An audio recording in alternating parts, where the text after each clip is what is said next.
Comecei a fazer desfiles, apresentar desfiles, às vezes fazia peças, sabe? Eu sempre estive inserida. E aí, no meio dessa história, né, eu estava já completamente dentro, porque aí eu fui crescendo, acabou que a oportunidade para cantar veio antes de entrar na faculdade.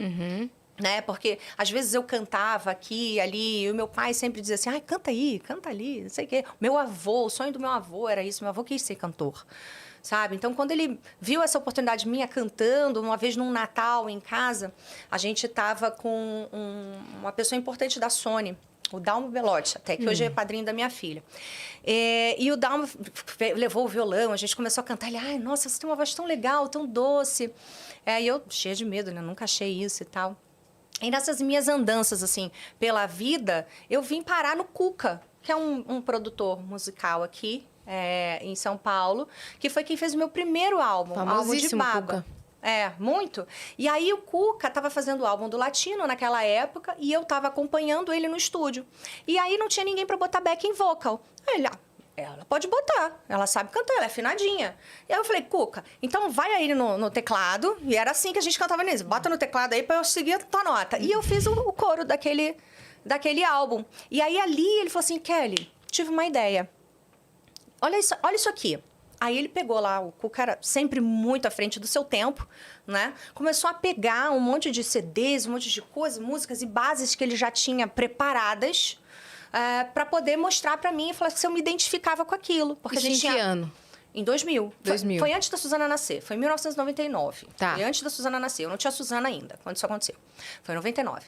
E aí, eu me dei... Óbvio que eu achei aquilo o máximo, né? Lindo, maravilhoso. Que a Britney tava em ascensão, tava vindo com tudo. A gente tinha, assim, alguns grupos acontecendo de meninos e tudo mais.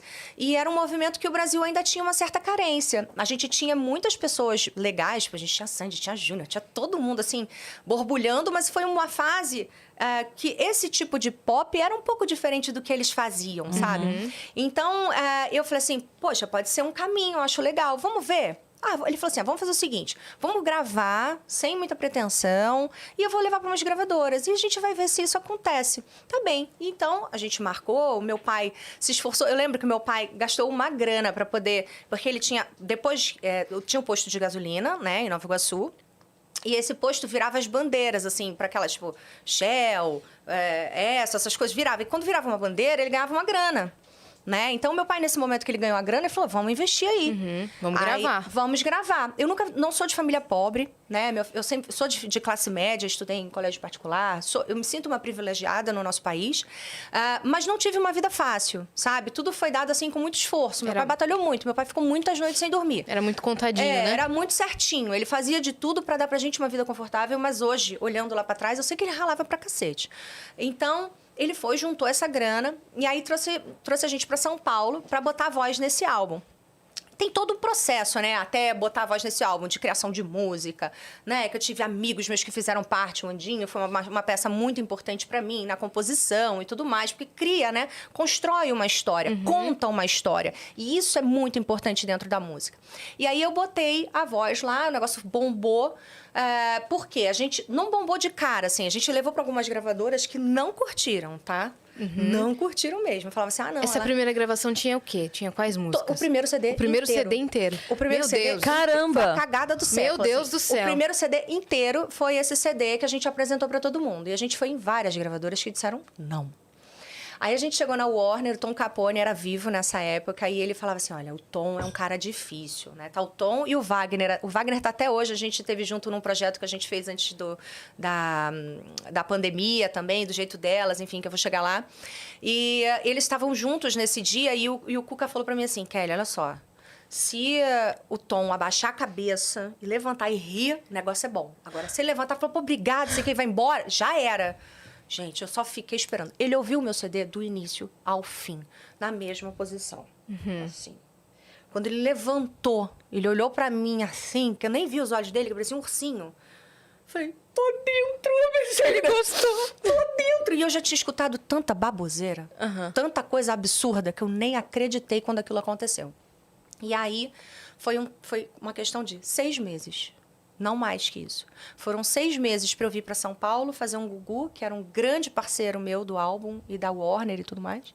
Eu vim para São Paulo, fiz um Gugu, ninguém nem tchum, né? Aí, semanas depois, eu falei, e aí, gente, como é que tá a música? Primeiro lugar, na rádio. Meu Deus. Eu não sabia o que isso significava. Não sabia o que isso... Primeiro lugar na rádio? Eu só entendi o que isso significava. E mesmo assim, a ficha nunca caiu em todo o meu tempo de carreira. Quando eu entrei no Gugu, que eu tinha estado a semana passada, sei lá, um pouquinho tempo antes. E todo mundo cantava Baba.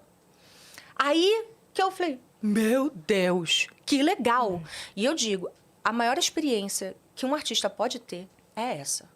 Olha, eu sou muito grata por passar... E por todas as pessoas que fizeram parte da minha trajetória na música. Cada uma delas, as que eu amo, as que eu não amo tanto, as pessoas que foram importantes, outras nem tanto, umas que estavam ali só para meter o pé na frente, todas elas eu sou extremamente grata de todo o meu coração por poder vivenciar essa experiência, porque foi a maior e mais incrível experiência da minha vida. Você subir num palco onde todo mundo canta a sua música e você tem...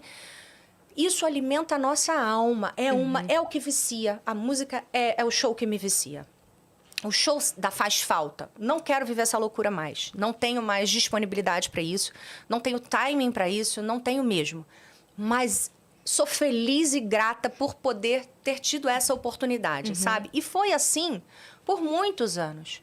Foram mais de 10 anos que eu me sacrifiquei para que as coisas continuassem dando certo, né? Porque aí depois tem os trancos, os barrancos, o vai, o não vai, o é para a esquerda, é para a direita, enfim. Mas, assim, continuei vivendo na casa dos meus pais e foi uma escolha, porque como eu tive a Suzana em seguida, eu gravei o álbum e a Suzana nasceu. Certo. A gente deu esse tempinho aí de nascimento. Uns meses depois, eu lancei a primeira música que não foi Baba, foi Escondido, só no Rio de Janeiro. E depois, em seguida, a gente veio com Baba, porque a gente já tinha mais... já tinha cara, né? Já tinha que mostrar para algumas televisões e tudo mais. O Gugu foi um grande parceiro nessa época.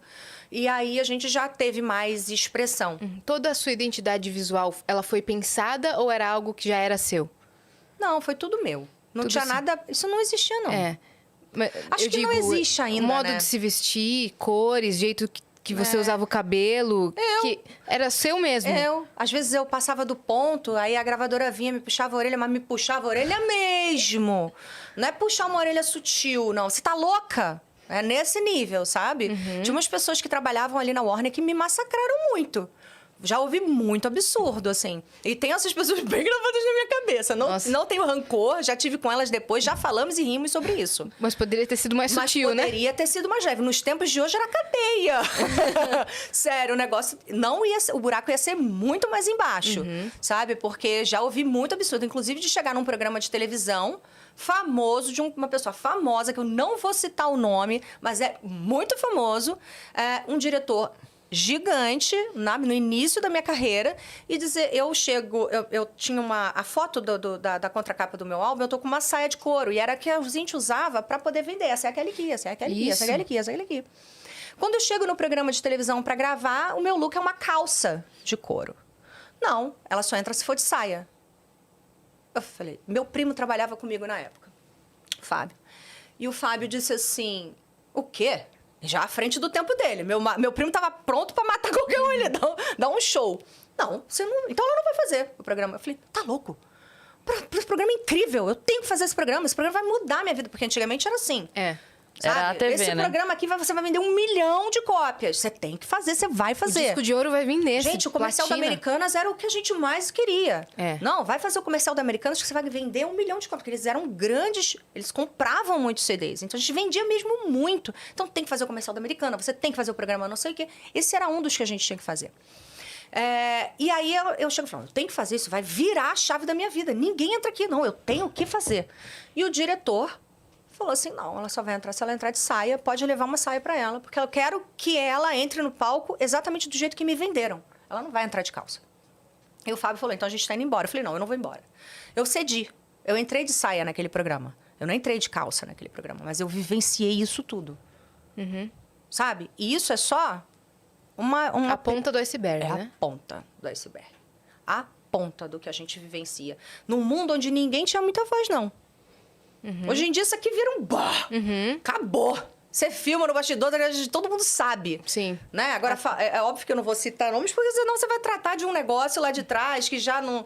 Você não tem nem como... É a minha palavra e quem tava ali, né, de testemunha para dizer. Mas, assim, foram muitas coisas para contar. Muitas coisas que eu fui passando ao longo da minha história. E quem me acompanha, quem tá comigo, sabe e conta essas mesmas histórias adiante.